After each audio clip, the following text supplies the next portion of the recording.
నమస్తే అండి, నా పేరు సాధన.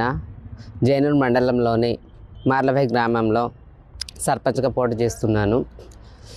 నాకు ఇంతకుముందు చాలా బెదిరింపు కాల్స్ వచ్చాయండి.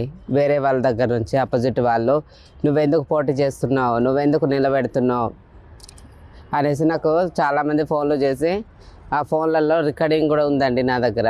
అయితే నేను ఈ విషయాన్ని మన జైనూర్ మండలంలోని ఎస్ఐ గారిని కలిశాను. ఆ ఎస్ఐ గారు కూడా నన్ను పట్టించుకోవట్లేదు, నువ్వు ఒక ట్రాన్స్జెండర్ కదా, నీకు ప్రూఫ్లు ఉన్నాయా, అవి ఉన్నాయా, ఇవి ఉన్నాయా అనేసి అడిగితే నేను ఎంత చూపెట్టినా నమ్మట్లేదండి. అందుకనే కలెక్టర్ సార్ దగ్గర కూడా వచ్చాను. కలెక్టర్ సార్ కూడా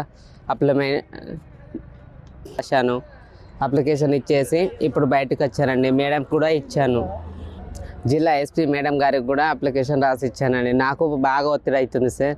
నన్ను ఒకసారి ఫోన్లతో బెదిరించడం జరిగింది, వీడియో కాల్ రికార్డింగ్ కూడా ఉంది, వినండి సార్ అంటే నా బాధను ఎవరు పట్టించుకోకపోతే నేను ఇంత దూరం రావాల్సి వచ్చిందండి. నాలాంటి వాళ్ళు రోడ్డు మీద బతకడమే తప్ప మేము రాజకీయాల్లో పనికిరామా?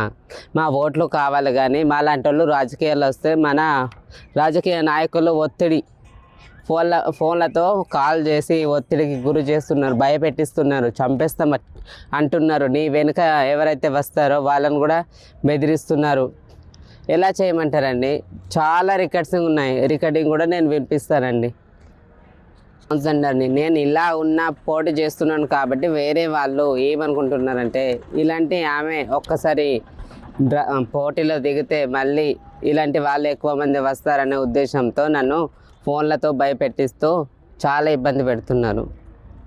ఒక ట్రాన్స్జెండర్ని అయినప్పటికీ నా దగ్గర ఎటువంటి కొన్ని సర్టిఫికెట్ లేనందువలన నేను జనరల్కి నామినేషన్ చేశానండి.